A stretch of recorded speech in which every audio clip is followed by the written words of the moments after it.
monitors your personnel on the roads? Of course we do. We do. Yes. All right, let's get to Aliyu Isare as we begin to round up this conversation. Earlier you spoke about transporters who load vehicles and animals in the same truck, or if you like. I've even seen a taxi, and the boot was opened. There were animals and there were humans. There's a Yoruba name He's for strong. it. Ken Romero. He's strong. Okay, no, but A taxi is meant to carry passengers, not to carry animals. He's Good. strong. And I just know that. I also know that recently there was a limit to the volume of petroleum products that could be carried by trucks, right? Is there a limit to what trucks can carry in terms of goods? Say you're transporting whatever it is, maybe tomato or cement. Is there a limit? Because maybe the FRS official would tell me better. Is there a limit a truck should carry that would help the driver control that vehicle adequately? Because the issue of a truck, failing brake, like you would hear most of the time, or ramming into other cars, is also another issue. And then I thought there was supposed to be a time limit for such vehicles to be on the road. Please speak to us about that. You see, every truck you are seeing on most of our highway, it has a categories. The one with 8 tires, it has a limit of good it's supposed to carry. The one with 12 is higher than that, the one of 8 and the one of 6. So that is how it is. Just like a petroleum product. You see 50 liter is quite different from 45 to 30 liters. That is the same way. There is a limit for a truck, how many good, the weight of the good they are supposed to be carried. You think it's been adhered to? Some are not. Some are not. Like the first example, the previous example I told you about those who carry animals at the top of the vehicle, they carry human being, which is wrong. So these are part of the thing. We are having a crisis on our highway because the lorry itself has become an overloading. When you carry about 50 animals, which you are supposed to carry, at the end of the day, you carry about 40 to 50 people on top of the vehicle. Definitely it has become an overloading. All right, Annie, maybe you want to speak to us on some other aspects, yes? I want to talk about, re-emphasize what he has just mentioned. This issue of carrying goods and animals together with human beings. We have seen, sadly, that most crashes that occur, those people on top of that height, the vehicle will just fling them. Maybe the vehicle mistakenly enter into a pothole. Before you know it, we have so many casualties. So we are appealing to people, don't carry goods, animals, and loads. Human beings are meant to be inside the vehicle.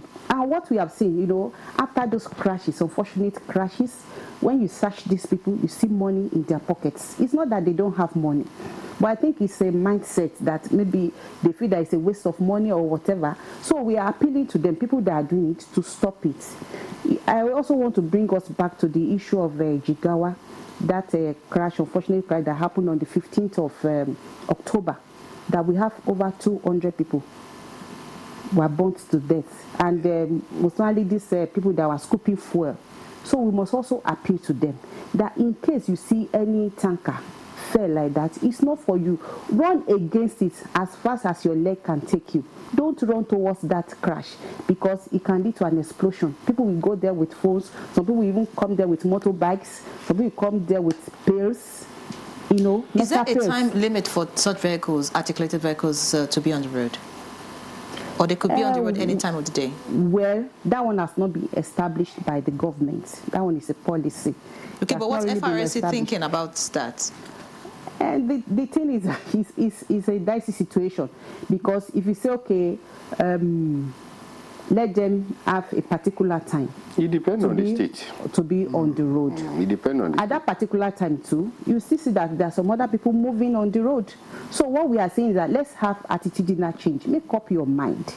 Just like talking about the liters of fuel you're supposed to take now. Some people take above that. Some people, they don't have this safety valve, so that in case there is even a crash, or man leads, there's something we call safety valve, and this man lead, it will, in case there is a crash, the product will not spill on the road, so that it will just remain like that.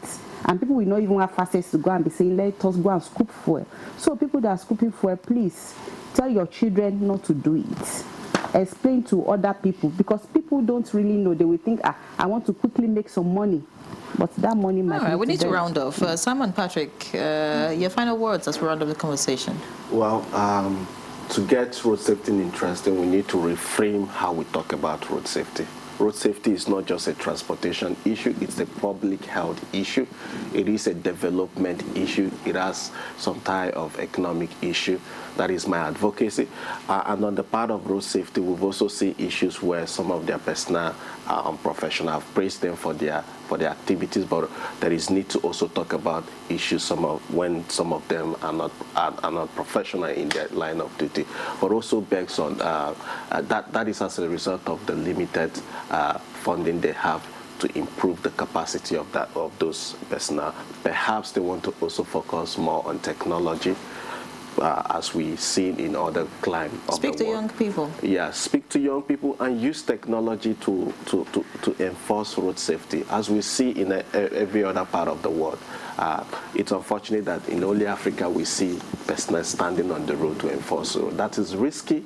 That is risky to the personnel, and it's not recommended. All right. Technology can do that. Thank you. And finally, 30 seconds, your final word. Remember, when you are driving, don't drink, and when you drink, don't drive. Please obey the traffic rule, obey the road safety fee, all the law enforcement agents on our way. Thank you. All right, Please, Deputy. before you go, finally, let me just tell people about our emergency number, toll-free number, 122. In case there's All any right, crash. 122. Yes. And drive like you're the only sane person on the road, right? That still remains. Deputy Corps Commander, Corps Public Education Office, Federal Road Safety Corps.